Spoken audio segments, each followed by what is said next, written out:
The morning sun cast long shadows across the cobblestones of Buckingham Palace as tourists began gathering for the famous changing of the guard ceremony. Among the crowd stood Marcus Thompson, a 24-year-old construction worker from Manchester, with a reputation for causing trouble wherever he went. His bloodshot eyes and unsteady gait told the story of another heavy night at the pub, but Marcus wasn't ready to call it quits just yet. Beside him sat Rex, his massive Rottweiler, weighing nearly 130 pounds of pure muscle and aggression. The dog had been Marcus's companion for 3 years, trained not for protection or companionship, but as a weapon to intimidate anyone who dared cross his path. Rex wore a thick metal collar with spikes, and his dark eyes constantly scanned the crowd with an intensity that made other visitors step away. Marcus had come to London with his mates for what they called a proper weekend, which usually involved drinking, fighting, and causing mayhem wherever they went. His friends had already headed back to their hotel, nursing hangovers and bruised knuckles from the previous night's adventures, but Marcus felt energized by the alcohol still coursing through his system. He wanted one more bit of excitement before returning to his mundane life back home. The Queen's Guard stood at attention in their iconic red uniforms and towering bearskin hats, completely motionless despite the growing crowd of tourists taking photos and making noise around them. These soldiers were elite members of the British Army, selected for their discipline, training, and unwavering dedication to duty. They had sworn an oath to protect the crown and maintain their post regardless of any distractions or provocations. Marcus watched the guards with growing irritation. Their stillness and discipline reminded him of everything he resented about authority figures. In his alcohol-clouded mind, their silence wasn't professional dedication, but arrogance and disrespect toward ordinary people like him. He began muttering complaints to Rex, his voice growing louder as other tourists started to notice his aggressive behavior.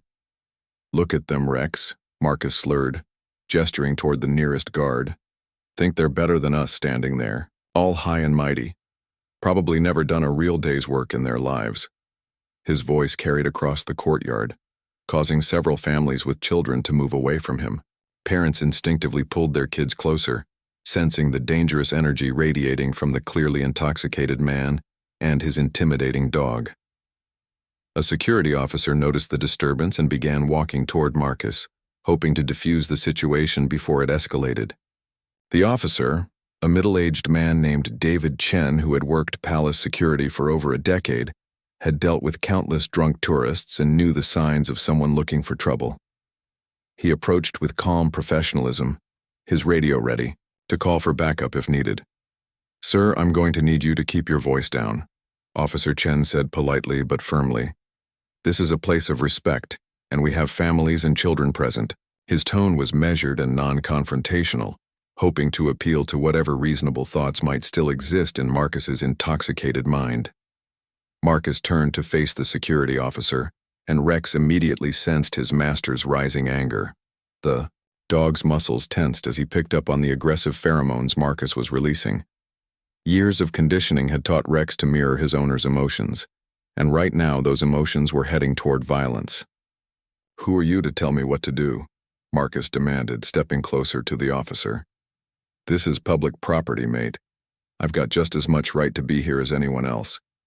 His breath reeked of alcohol and cigarettes, and small flecks of spit flew from his mouth as he spoke. The confrontation was drawing more attention from tourists and other security personnel stationed around the palace grounds.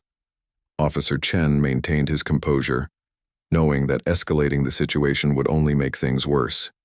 He had been trained to handle difficult individuals without resorting to force unless absolutely necessary. "You're absolutely right, sir. You do have the right to be here.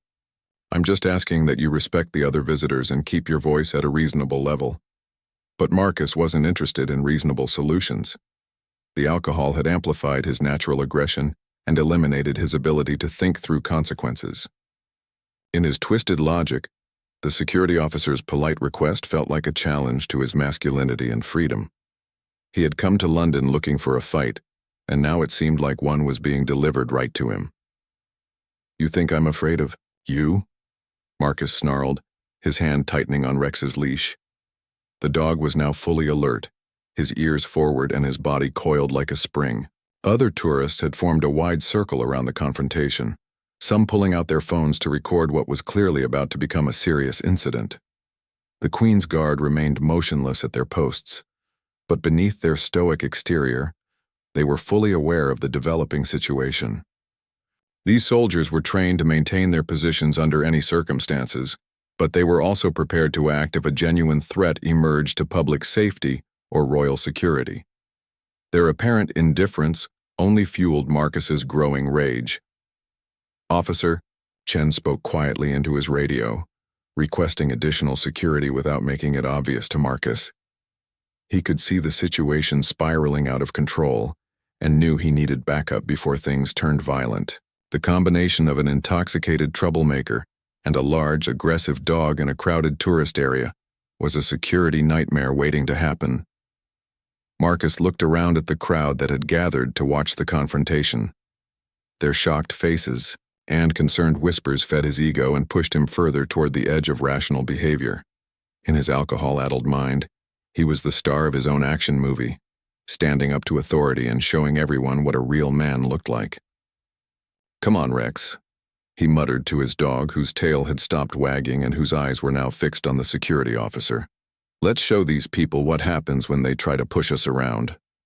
The crowd began backing away further as they sensed the imminent violence, parents scooping up their children and looking for the nearest exits. The stage was set for a confrontation that would change Marcus's life forever, though in his current state, he was completely incapable of understanding the magnitude of what he was about to unleash. The tension in the palace courtyard reached a breaking point as Marcus made his fateful decision. With a cruel smile spreading across his face, he looked directly at the nearest Queen's Guard, a 26-year-old soldier named Private James Morrison, who had served 2 tours in Afghanistan and had been selected for this prestigious duty based on his exceptional service record. Private Morrison stood perfectly still in his red uniform, his rifle at his side, fulfilling his sworn duty to remain motionless regardless of provocation. "Let's see how tough you really are," Marcus shouted, his voice echoing off the palace walls. Without warning, he unclipped Rex's leash and pointed directly at Private Morrison. "Get him, Rex. Show him what we think of his fancy uniform." "The woo." Words were barely out of his mouth when the massive Rottweiler launched himself forward like a furry missile, his powerful legs propelling his 130-pound frame directly toward the motionless soldier. The crowd erupted in screams and chaos as parents grabbed their children and tourists scrambled for safety. Phones were raised to capture the unfolding disaster, while others were forgotten entirely as people focused solely on getting away from the attacking dog. The peaceful morning ceremony had transformed into a nightmare scenario that would be replayed on news channels around the world within hours. Rex bounded across the cobblestones with frightening speed, his training and natural aggression combining into a lethal combination. Marcus had spent years conditioning the dog to attack on command, using techniques that would have horrified any legitimate dog trainer. Rex had been taught that humans were either pack members to be protected or enemies to be destroyed, with no middle ground between the two extremes. But Private Morrison was not an ordinary civilian. Despite his obligation to remain motionless during ceremonial duties, he was also a highly trained soldier with combat experience in some of the world's most dangerous locations. As Rex approached with bared teeth and murder in his eyes, Morrison's military training kicked in with lightning speed. His body remained perfectly positioned while his mind calculated angles, timing, and the most effective response to neutralize the threat. At the last possible second, just as Rex was about to make contact, Private Morrison moved with the precision and speed of a trained warrior. His ceremonial rifle, which had appeared to be merely decorative, became a defensive weapon as he executed a perfect military maneuver. The butt of his rifle connected with Rex's skull with calculated force, not enough to cause permanent injury but sufficient to stop the attack immediately. Rex collapsed to the ground, stunned but alive, his aggressive charge ending in an embarrassing heap on the palace cobblestones. The crowd fell silent for a moment, shocked by the soldier's lightning-fast response and the sudden end to what had seemed like an inevitable mauling. Private Morrison returned to his position as if nothing had happened, his face showing no emotion despite having just prevented a serious injury to himself and potentially to innocent bystanders. Marcus stared in disbelief at his fallen companion, his alcohol-clouded mind struggling to process what had just occurred. Rex had been his ultimate weapon, his guarantee of victory in any confrontation, and now the dog lay motionless on the ground, defeated by a man who hadn't even seemed to be paying attention. The humiliation cut through his intoxication like a cold blade, replacing his artificial confidence with genuine shock. "You hurt my dog," Marcus screamed, his voice cracking with rage and disbelief. "I'll kill you for that."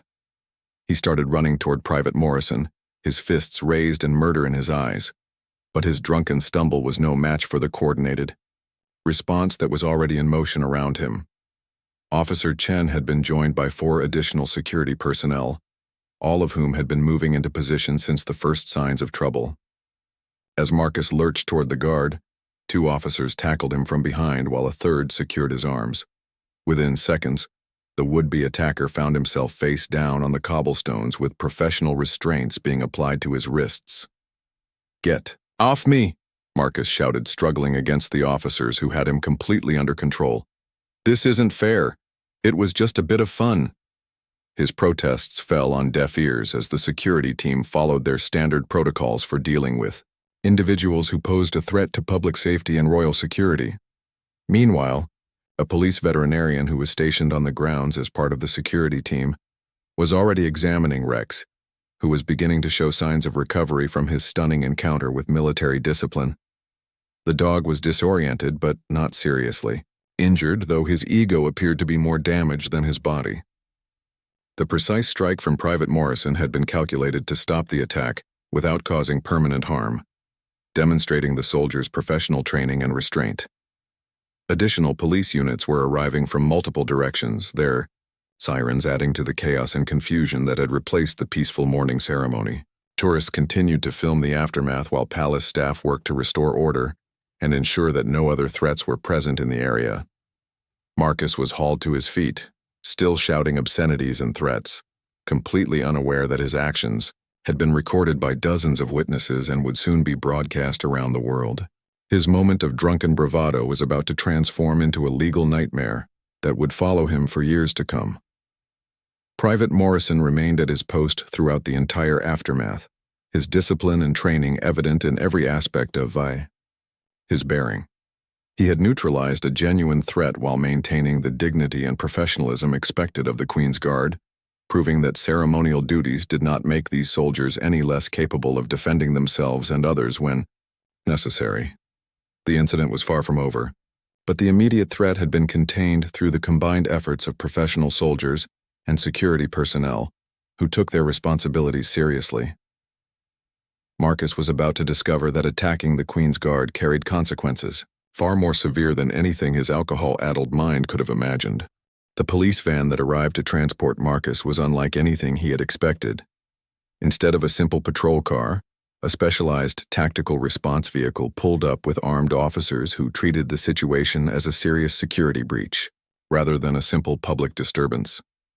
The presence of multiple news crews who had been alerted by social media posts from witnesses made it clear that this incident was already becoming a major story. Detective Inspector Sarah Williams stepped out of an unmarked police car and immediately took charge of the scene. A 20-year veteran of the Metropolitan Police with extensive experience in cases involving threats to royal security, she understood the gravity of what had just occurred. Attacking a member of the Queen's Guard was not just assault on a soldier, but a direct challenge to the crown itself, carrying legal implications that Marcus had never imagined possible.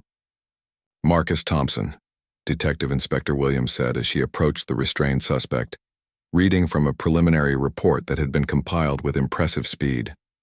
24 years old, construction worker from Manchester, previous arrests for public intoxication, assault and animal cruelty charges that were later dropped. She looked at Marcus with professional detachment, her experience telling her exactly what type of individual she was dealing with. Marcus looked up at her with bleary eyes, his earlier bravado beginning to fade as the reality of his situation started to penetrate his alcohol-clouded consciousness. "This is mental," he slurred. "All I did was let my dog have a bit of fun. That guard hurt Rex. He should be the one getting arrested, not me." "Mr. Thompson, Detective Inspector Williams replied calmly. "You have just committed several serious criminal offenses on royal property in front of hundreds of witnesses. You used your animal as a weapon to attack a serving member of Her Majesty's forces while they were performing their official duties. This is not a simple public disturbance case." The detective's words began to sink in as Marcus realized that the crowd around him wasn't dispersing. Instead, more official-looking people were arriving, including what appeared to be representatives from various government agencies. The incident was being treated with a level of seriousness that his simple mind couldn't fully comprehend, but even through his intoxication, he was beginning to understand that he had made a terrible mistake. Rex was being examined by a police veterinarian while animal control officers prepared to transport him to a secure facility pending investigation. The dog appeared to be recovering from his encounter with military precision, but his fate was now tied to his owner's legal troubles. Marcus watched helplessly as his companion was loaded into a specialized transport vehicle, the reality of separation beginning to cut through his chemical haze. "Where are you taking my dog?" Marcus demanded, struggling against his restraints. "He didn't do nothing wrong. I'm the one who gave him the command." His admission was exactly what Detective Inspector Williams had been waiting for, providing clear evidence of intentional action rather than accidental incident. "Mr. Thompson, you have just confessed to deliberately commanding your animal to attack a member of the armed forces," the detective replied, making notes in her report. "That confession will be included in the charges being prepared against you." She nodded to the recording officer, who had been documenting every word of the conversation for use in court proceedings. The crowd of tourists was being systematically interviewed by additional officers who had arrived to gather witness statements.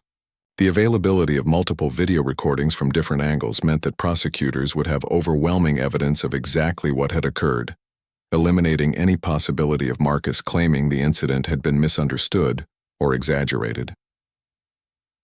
Marcus was loaded into the police van while still protesting his innocence and demanding to speak with his solicitor. The irony of his situation was completely lost on him. He had come to London looking for trouble and excitement, and he had found far more of both than he had ever bargained for. His weekend adventure was about to become a legal nightmare that would dominate his life for months or years to come. As the van pulled away from Buckingham Palace, Marcus stared out the small window at the crowd of tourists and media representatives, who were still gathered around the scene of his spectacular failure. Social media was already exploding with videos of the incident, hashtagged and shared thousands of times within the first hour. His moment of drunken stupidity was becoming internet famous for all the wrong reasons. Detective Inspector Williams remained at the scene to coordinate with palace security and military officials who would need to provide statements and evidence for the prosecution. The attack on Private Morrison was being treated as a matter of national security, as well as criminal assault, triggering protocols that Marcus had never imagined existed. Private Morrison continued his ceremonial duties without showing any sign that he had just been involved in a violent incident. His professional response and precise defensive action had prevented injury to himself and potentially to innocent bystanders, but the soldier knew that he would be required to provide detailed reports and testimony about the encounter. The incident was already being discussed in government offices and military headquarters across London. Attacks on the Queen's Guard were extremely rare, and when they did occur, they were treated as serious breaches of security that required comprehensive investigation and appropriate prosecution to deter future incidents. Marcus's friends back at their hotel would soon be contacted by police investigators seeking additional information about his behavior, his drinking habits, and his history of using Rex to intimidate others. What had started as a weekend trip with the lads was about to become a legal investigation that would examine every aspect of Marcus's life and character. The consequences of his actions were only beginning to unfold, but already it was clear that his moment of drunken aggression had transformed him from an unknown construction worker into a defendant in a case that would be followed by media outlets around the world. His name and face would soon be associated with one of the most spectacular failures in the history of stupid criminal behavior. The custody suite at Belgravia police station had processed thousands of arrestees over the years, but the officers on duty had never encountered someone who had managed to commit so many serious crimes in such a short period of time. Marcus sat in the holding cell, slowly sobering up and gradually realizing the magnitude of his situation as the alcohol wore off and reality began to set in with crushing force. Duty solicitor Rebecca Martinez had drawn the short straw when Marcus's case was assigned. An experienced criminal defense lawyer with 15 years of practice, she had represented murderers, drug dealers, and every type of criminal London could produce, but she had never encountered someone who had managed to create such a comprehensive disaster with a single impulsive decision. After reviewing the preliminary charges and evidence, she knew she was facing an impossible task. "Mr. Thompson," she began as she sat across from him in the interview room, "I need you to understand the severity of your situation. You're facing charges that could result in significant prison time, and the evidence against you is overwhelming." She opened her briefcase and pulled out a thick file that had been compiled with remarkable speed by the Crown Prosecution Service. Marcus looked at her with bloodshot eyes, his hangover now competing with growing panic as the full implications of his actions began to penetrate his consciousness. "How bad is it?" he asked, his voice barely above a whisper. The bravado and aggression that had characterized his behavior at the palace had evaporated, replaced by genuine fear and confusion. The charges include assault on a member of the armed forces, using a dangerous animal as a weapon, threatening behavior on royal property, public intoxication, and disturbing the peace, Rebecca replied, checking her notes. Additionally, the Crown is considering terrorism-related charges since your actions could be interpreted as an attack on symbols of the monarchy and state security. The word terrorism hit Marcus like a physical blow. In his simple understanding of the world, terrorists were foreign extremists with political motivations, not drunk construction workers from Manchester who had made stupid decisions. The possibility that his actions could be classified in the same category as genuine threats to national security was beyond anything he had imagined possible. "I'm not a terrorist," he protested. "I was just drunk and stupid. I didn't mean to hurt anyone." His voice cracked with desperation as he realized that his intentions, however misguided, might be irrelevant in the face of his actual actions and their potential consequences. Rebecca nodded sympathetically but continued with her assessment. "The prosecution doesn't need to prove political motivation for some of these charges. The fact that you deliberately attacked a member of the Queen's Guard while they were performing official duties is sufficient. The video evidence shows clear premeditation. You gave your dog a specific command to attack." Meanwhile, back at Buckingham Palace, the incident had triggered a comprehensive security review that involved multiple government agencies.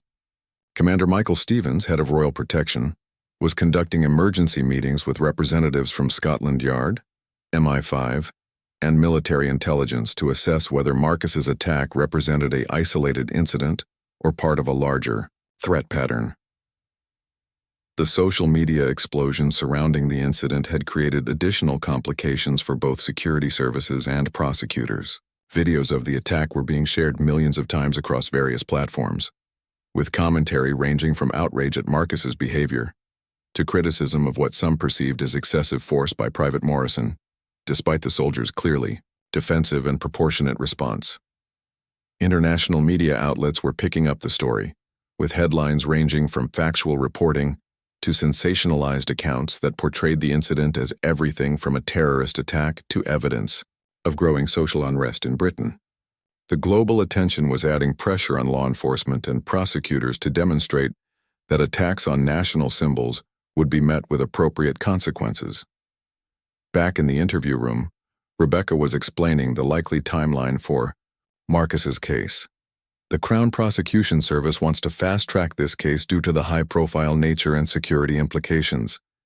You could be in court within days rather than weeks, and given the evidence against you, pleading guilty might be your best option for receiving a lighter sentence. Marcus stared at her in disbelief. Days? But I need time to think about this. I need to contact my family, my employer, my friends. The reality that his life as he knew it was effectively over was beginning to sink in, along with the understanding that he had no good options available to him. "Your employer has already been contacted by investigators," Rebecca informed him, consulting her notes again. "Construction sites require security clearances for certain projects, and criminal charges related to terrorism and assault will likely result in immediate termination. Your friends who were with you this weekend are also being interviewed as potential witnesses." The cascade of consequences was expanding beyond Marcus's ability to comprehend fully. His job, his reputation, his relationships, and his future were all being destroyed by a single moment of drunken stupidity that had seemed like harmless fun when he was intoxicated and angry. The gap between his intentions and the results of his actions was becoming a chasm that threatened to swallow everything he had built in his life. Detective Inspector Williams entered the interview room with additional evidence that had been gathered since Marcus's arrest. "Mr. Thompson, we've been reviewing your social media accounts and interviewing people who know you. There's a pattern of aggressive behavior and using your dog to intimidate others that supports premeditation charges." Marcus felt his last hopes crumbling as he realized that investigators were building a comprehensive case that went far beyond the single incident at Buckingham Palace. His past behavior, which he had always dismissed as harmless fun or justified self-defense, was now being reinterpreted as evidence of a dangerous individual who posed an ongoing threat to public safety. The interview continued for several more hours as prosecutors built their case with methodical precision, documenting every aspect of Marcus's actions and motivations, while he gradually accepted that his life would never be the same again. The Westminster Magistrates Court had seen thousands of cases over the decades, but the media circus surrounding Marcus Thompson's appearance created unprecedented scenes outside the historic building. News crews from around the world had set up equipment along the street, while protesters carrying signs both condemning and defending Marcus's actions created a carnival atmosphere that seemed inappropriate for such serious proceedings. Judge Patricia Hammond, a stern woman in her 60s, with 30 years of experience in criminal law, entered the courtroom with the weight of international attention on her shoulders. She had presided over terrorism cases, high-profile murders, and political prosecutions, but she had never dealt with a case that had generated such widespread public interest over what appeared to be a relatively straightforward assault charge. Marcus sat in the dock wearing an ill-fitting court suit that his solicitor had arranged, looking small and frightened compared to the imposing figure he had cut, while drunkenly commanding his dog to attack. The transformation from aggressive hooligan to terrified defendant was complete, and everyone in the courtroom could see that the reality of his situation had finally penetrated his consciousness. Crown Prosecutor James Wellington stood to present the case against Marcus with the confidence of someone who knew he had overwhelming evidence at his disposal. A veteran of major criminal trials with an impressive conviction record, he had been specifically assigned to this case due to its high profile and the government's desire to send a clear message about attacks on national institutions. "Your Honor," Wellington began, "the defendant stands accused of a premeditated assault on a serving member of Her Majesty's forces while they were performing their official duties. The evidence will show that Mr. Thompson deliberately commanded his trained attack dog to assault Private James Morrison, creating a dangerous situation that could have resulted in serious injury or death." The prosecutor's opening statement was accompanied by video evidence that had been compiled from multiple sources, including tourist recordings, security cameras, and professional news footage that had captured the incident from various angles. The clarity and comprehensiveness of the visual evidence made it impossible for Marcus to claim that his actions had been misunderstood or exaggerated. The defendant's own words, recorded by multiple witnesses and captured on video, demonstrate clear intent to cause harm. Wellington continued.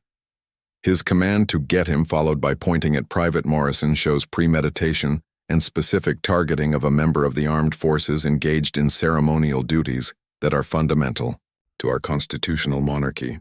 Rebecca Martinez rose to present Marcus's defense, knowing that she faced an almost impossible task. Her strategy focused on portraying her client as a deeply flawed individual who had made a terrible mistake while under the influence of alcohol rather than a genuine threat to national security or public safety. Your Honor, she began, while Mr. Thompson's actions were inexcusable and dangerous, they were the result of poor judgment and excessive drinking rather than any genuine intent to harm national institutions or challenge state authority. My client is a working-class man from Manchester, whose momentary lapse in judgment has already cost him his job, his reputation, and his future. The defense presentation included character witnesses who testified to Marcus's generally peaceful nature when sober, his work ethic as a construction laborer, and his lack of any political motivations or extremist affiliations. However, these testimonies were undermined by evidence of his pattern of using Rex to intimidate others and his history of aggressive behavior when intoxicated. Private Morrison took the witness stand to describe the incident from his perspective, his military bearing and calm professionalism providing a stark contrast to Marcus's earlier behavior. His testimony was precise and factual, describing the attack and his defensive response without emotion or exaggeration. The animal was clearly trained and responded immediately to the defendant's command, Private Morrison testified. Based on my military training and combat experience, I assessed the threat as genuine and requiring immediate defensive action to prevent injury to myself and potentially to innocent bystanders in the area. The soldier's testimony was particularly damaging to Marcus's case because it came from someone who had faced genuine threats in combat situations and could credibly assess the seriousness of the attack. Private Morrison's professional response and measured use of force demonstrated the difference between a trained soldier defending himself and a drunk civilian looking for trouble. Expert testimony from animal behavior specialists established that Rex had indeed been trained as a weapon rather than a companion animal. The dog's immediate response to Marcus's command and his aggressive approach toward Private Morrison showed conditioning that required sustained effort over an extended period of time. This animal has been systematically trained to attack human beings on command, testified Dr. Angela Foster, a veterinary behaviorist with extensive experience in criminal cases involving dangerous dogs. The precision and speed of his response indicates months or years of conditioning designed to create a weapon rather than a pet. As the evidence mounted against him, Marcus watched his life being dissected and analyzed by experts who painted a picture of someone far more dangerous and calculated than he had ever imagined himself to be. His simple self-image as a working-class lad who liked to have a bit of fun was being replaced by a portrait of a deliberate menace to society. The prosecution's case was methodical and comprehensive, addressing every possible defense argument before it could be raised. Video evidence, witness testimony, expert analysis, and Marcus's own recorded statements created an overwhelming demonstration of guilt that left little room for reasonable doubt. When the prosecution rested its case, even Marcus could see that his situation was hopeless. The evidence was too clear, the witnesses too credible, and his own actions too well documented to allow for any realistic hope of acquittal. His solicitor's earlier advice about pleading guilty was beginning to look like the only sensible option available. Judge Hammond called for a brief recess to review the evidence and consider the arguments from both sides, but everyone in the courtroom already knew what the outcome would be.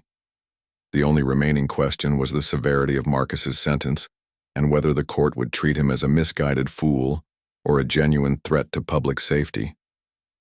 Judge Hammond returned to the courtroom after deliberating for what felt like an eternity to Marcus, but had actually been less than an hour.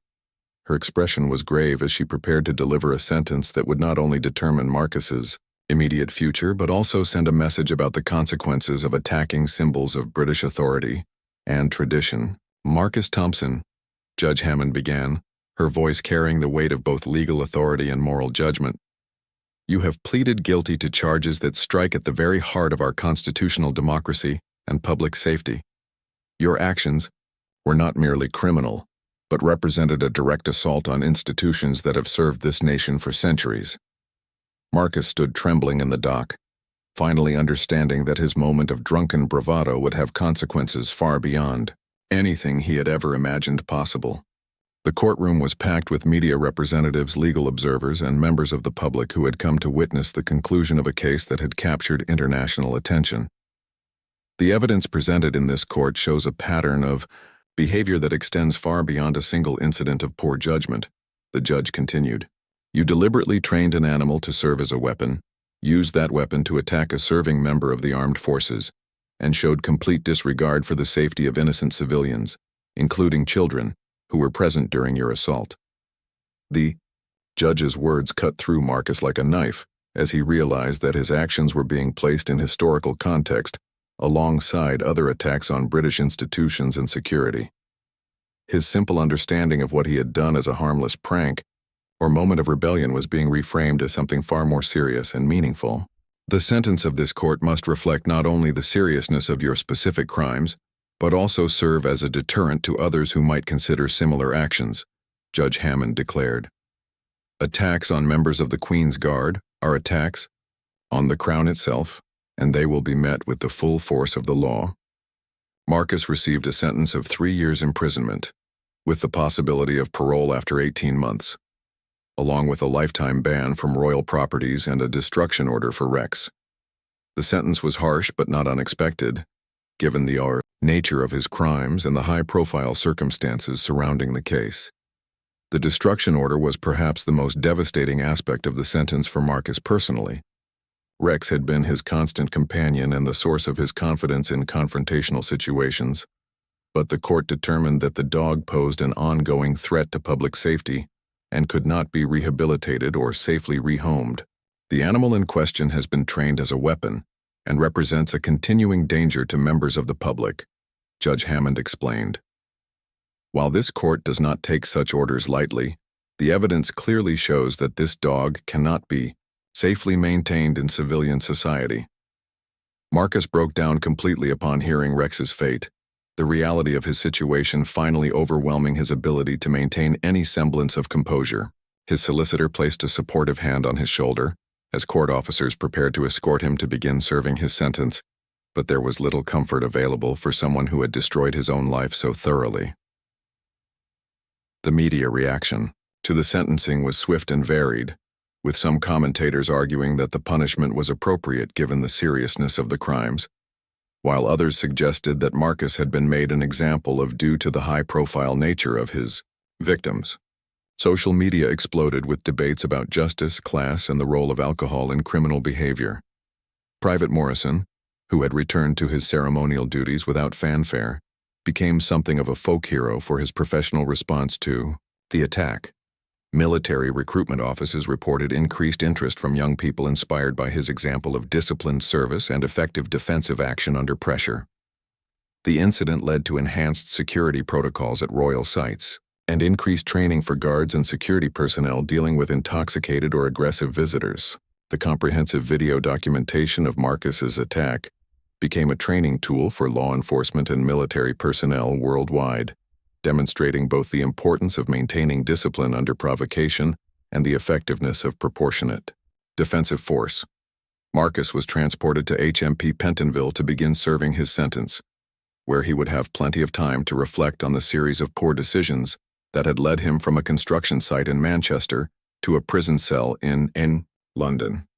His story became a cautionary tale about the consequences of violence, poor judgment, and the dangerous combination of alcohol and aggression. His former friends and colleagues struggled to reconcile the Marcus they thought they knew with the international news story he had become. Many distanced themselves from him entirely, while others expressed shock at how quickly his life had unraveled over what had seemed like typical weekend behavior for their group. The incident at Buckingham Palace became part of British legal and cultural history, referenced in law textbooks, security manuals, and discussions about appropriate responses to threats against national institutions. Marcus's name became permanently associated with one of the most spectacular examples of how quickly poor judgment can destroy a life. In the months following his imprisonment, Marcus had ample time to reflect on the chain of events that had brought him to this point. The prison environment was harsh and unforgiving, populated by individuals who showed little sympathy for someone whose crimes had made him temporarily famous. His fellow inmates viewed him with a mixture of mockery and disdain, seeing him as someone who had thrown away his freedom for nothing more than a moment of drunken stupidity. Letters from home became increasingly rare as his family and friends struggled to cope with the shame and notoriety his actions had brought upon them. His mother, a hard-working woman who had raised him alone after his father's abandonment, found herself unable to show her face in their local community without facing whispered comments and judgmental stares from neighbors who had seen the news coverage. The destruction of Rex haunted Marcus more than any other aspect of his punishment. In quiet moments in his cell, he remembered the dog as a puppy, full of energy and potential, before his own anger and need for dominance had twisted the animal into something dangerous. He began to understand that Rex had been as much a victim of his poor choices as anyone else involved in the incident.